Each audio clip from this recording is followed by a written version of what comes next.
We know that there is trade rumors rumbling around Chicago regarding Coby White. But on today's question, we have to ask the question: are the Chicago Bulls prepared to part ways with Coby White? There is one reporter that believes so.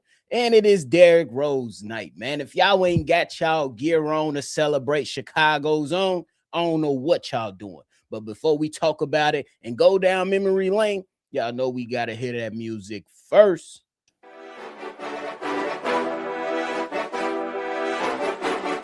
Cognac, gang.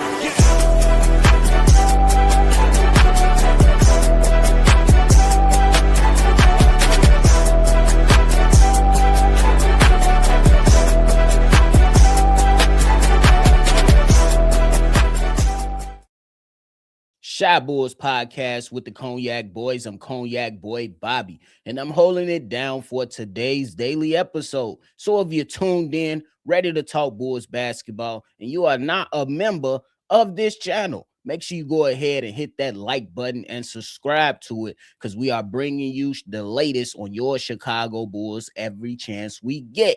But hey, before we go down memory lane and talk about Derrick Rose, let's go ahead and talk about some of the things that's currently going on with the Chicago Bulls, and that is one, Coby White. Are the Chicago Bulls prepared to part ways with Coby White? It's a heavy question. I remember one point we all wanted to trade Coby White because we was like, what is he doing?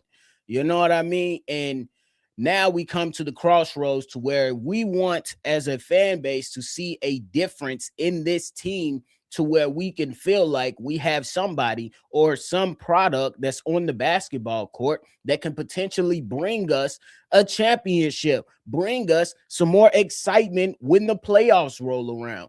And one reporter in Evan Sittery, take it for what you will, said that the Clippers, Hawks, Magic, and T-Wolves are among the teams that are showing interest in Coby White. Are the Bulls prepared to part ways with Coby White, as the Bulls are preparing to move on, prioritizing Josh Giddey as their primary backcourt piece? And that is a loaded question, because I will say this regarding Coby White. Every single time that we've counted Coby White out, he came back and overcame those obstacles, and I'll speak for myself and not you all, and said that, hey, shut the F up. That's what Coby White has done throughout his career. He was once a starter, then moved to the bench, then moved to a point guard, then came to a shooting guard, and now he's a shooting guard alongside Josh Giddey. And those things continuously come up when it's time to discuss Coby White. And we didn't think that he'll make it this far with the Chicago Bulls organization, but there has to come a point to where the Chicago Bulls take advantage and understand and look at themselves in the mirror and say that this team, it needs some new makeup. It needs some new framework. It needs some new foundation to take the Chicago Bulls to the next level, because what we're seeing on the floor is just not good enough. And while you have Coby White, you have other guys in that backcourt, or capable guys that are coming off the bench that can fill the void as a two guard in Tre Jones and Ayo Dosunmu, right there and readily available to you to go out there and produce, maybe not to the level of a Coby White when it comes to point totals each and every game. But while Coby White has been out and Coby White has been, you trying to get healthy, these two guys in Tre Jones and Ayo Dosunmu have been able to fill the void tremendously. And while you have this peakness of having a Coby White, you have to take advantage, especially when you look at your structure of the team and how the team has performed up until this point. Because I know I'm not the only one that is tired of playing in the play-in. I want to see my team in the playoffs and potentially win playoff series and potentially move on to the Eastern Conference Finals and potentially get an opportunity to go to a NBA Finals. But right now, we're so far from those goals that something has to be done. And when we look at the past We look at a front office who has failed to go out there and capitalize on the peak value of said players. They've done that with DeMar DeRozan. They've done that with Zach LaVine. They've done that with Nikola Vucevic and so many more other pieces. So now is the time to go out there and try to see if there's a deal out there that will not only get you a return in players, but get you a return in draft assets so you can continue to take bites at the apple. So one day you can see that come all into fruition for you and this franchise. Because I know I'm not the only one that is sick and tired of having these moments throughout the season to where the Chicago Bulls are doing well and then they fall off and then they start doing well again and then they fall off again prior to the season ending, and then we end up in the play-in to face the Miami Heat. I'm tired of that. And I think if you are the Chicago Bulls, you should be prepared to move on from Coby White. And that is not saying that he's not a spectacular player, but it is to say we need a better team on the basketball court on any given day. We will continue to cheer for these guys. We will continue to go out there and support our team. But at the end of the day, the city is electrifying when we have a winner that is on or in our city.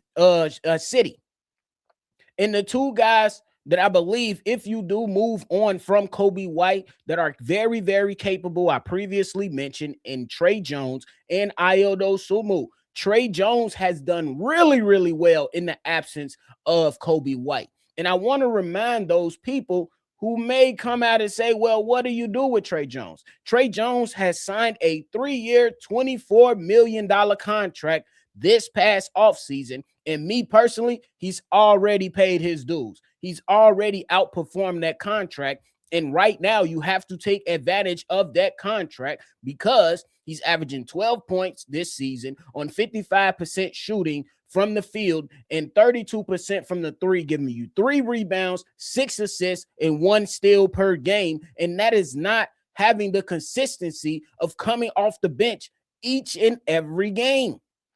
Then when we look at Ayo Dosunmu is averaging career numbers this year, and he's up in field goal attempts. He's up on field goal percentage. He's up on three-point shooting percentage to where now he's top 4 in three-point shooting when it comes to those guys that are ranked in the league. And he is very well capable of holding down the fort while the Chicago Bulls try to correct those things that they need to correct as we continue to move forward. It is time to move on and move in a new direction for the Chicago Bulls, man. Ayo Dosunmu and Tre Jones are 2 reasons why I'm looking at if the Chicago Bulls are prepared to move on from Coby White, these 2 guys can absolutely hold it down. Tre Jones, in the absence of Coby White, has performed well. Just a couple games ago, he gave us a 30-point performance. And if you increase his minutes, I expect Tre Jones to go out there and play winning basketball. I think Tre Jones is a winning player. The same thing can be said about Ayo Dosunmu. But remaining on Tre Jones right now, Tre Jones is a guy that can come in and be a bulldog defensively, come in and perform and operate your offense to the highest level that you need him to do it. He's a winning player as well as Ayo Dosunmu. We and C-Dub talked about it yesterday on the daily episode, and we talked about Ayo Dosunmu being a guy who is just a winning player who can make all 30 teams in the NBA much better.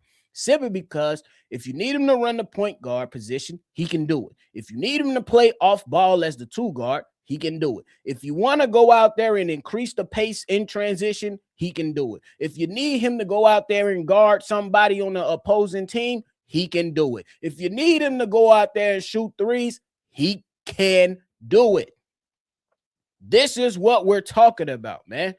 Ayo Dosunmu is one of those winning players. Tre Jones is one of those winning players. And this is not to say Coby White is not a winning player. It's not to say that. It's just to say that while Coby White has his peak value right now being viewed in the NBA, you have to take advantage of that because this team is stuck in mediocrity. I've always said it. I've been saying it the entire season.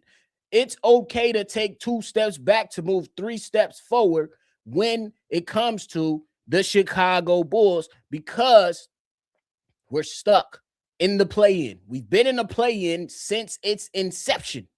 Since it was created, the Chicago Bulls have been in the play-in. That's not good enough for me, y'all. It's not good enough for me, y'all. It does not speak to the standards that I have for my Chicago teams. It is not what you all deserve as Chicago fans and Chicago Bulls fans. It is not what we deserve. So while the iron is hot, and while you have some replacements that are very, very capable, you have to go out there and strike gold. So are the Chicago Bulls prepared to part ways with Coby White? They should be. They should be. Absolutely should be. We'll see what happens, man. We got a couple more weeks before the NBA trade deadline is here. I believe that is February 5th.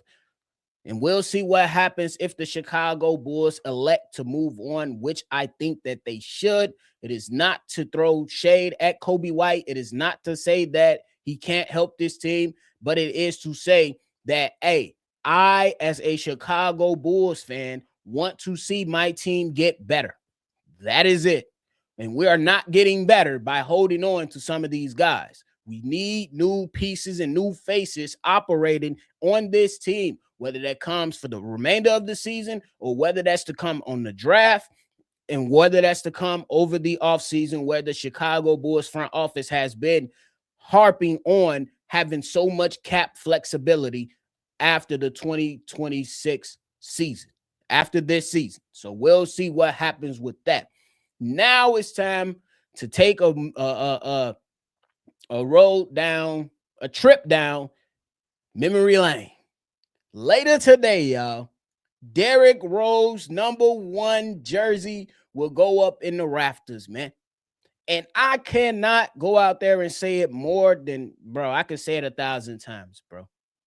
I am extremely happy for Derrick Rose simply because this is a guy that grew up in the same city I grew up, that grew up on the same side of the city that I grew up. And what is connected to Derrick Rose is one of those things that's precious to me. And I'm about to get a little bit personal, y'all.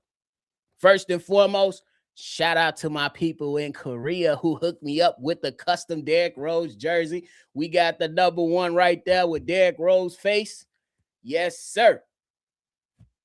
First and foremost.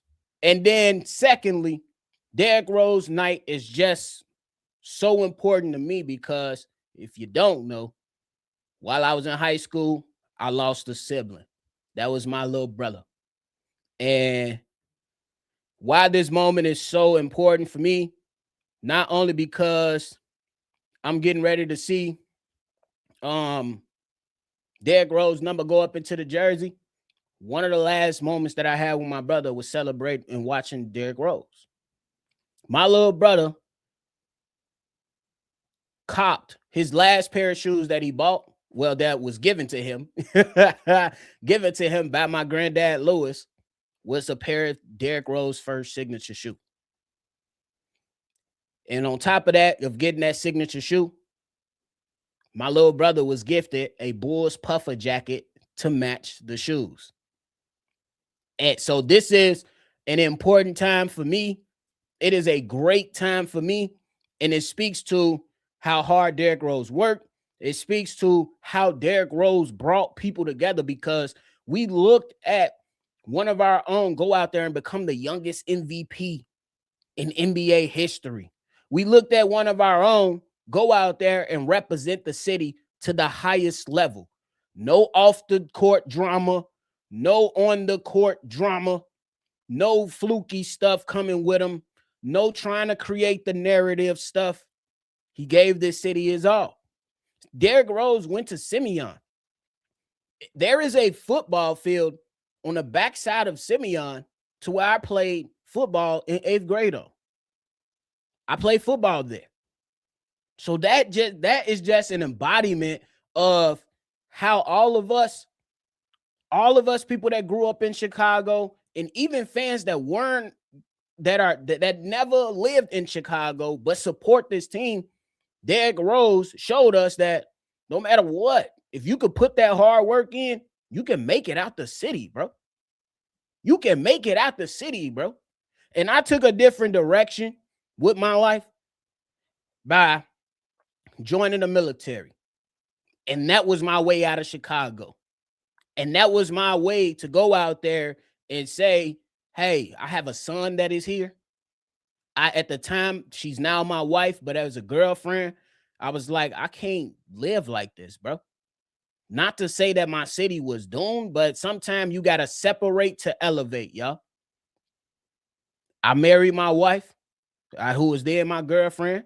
I given my son and my daughter a place to live, in many places to where they can call a home. And that's not to crap on anybody who's still living in apartments, because sometimes that's your way of life and that's the way you're going to live. But for me, as a young man, to come out of Chicago, give my family a home, give my family these things that I wasn't able to have as a child, that's a good success story, at least for me. And this moment just lets me know that I made my brother proud. I made my mom proud. And that's the same thing that we're going to get to see and celebrate tonight when Derrick Rose jersey goes up in the rafters. And I credit all the Chicago Bulls fans. Y'all remember when Michael Carter Williams tried to wear number 1? I do. We said, hell no, you can't put on number 1, because there's only one number 1 that is allowed in Chicago, and that is Derrick Rose. Come from the same place that we grew up from. I drive every time I go to Chicago and I go visit my auntie, I drive down 87. Every time. We pass in that same neighborhood, that same area. My mom, my dad, they went to Inglewood High School. So this is just a moment, man, that I'm going to cherish and I'm extremely proud of, simply because Derrick Rose brought people together. The same way that we believe Caleb Williams is going to bring people together. Connor Bedard is going to bring people together. Pete Crow Armstrong is going to bring people together. Angel Reese is going to bring people together as long as she's in Chicago. And I hope she's here to stay for a while, because Chicago Sky, y'all doing some weird stuff, bro. I ain't even going to hold you. But nonetheless, it's a moment to reminisce, in a moment that should have the Chicago Bulls organization prepared to give us a fucking winner. It is. Because look how this city galvanized and came together for a guy named Derrick Rose. We believe Montes Buzelis has it. He's a Chicagoland kid. But we still got to see more. Look how well respected Derrick Rose was around, not only in Chicago, but around the NBA. That is something that we all should want for players that play in Chicago, who go out there, give blood, sweat, and tears for us. And we go out there and return the favor by cheering our ass off and going out there and buying these jerseys to celebrate. So I give credit to you all that are listening today, because we putting pressure on this organization that we deserve more.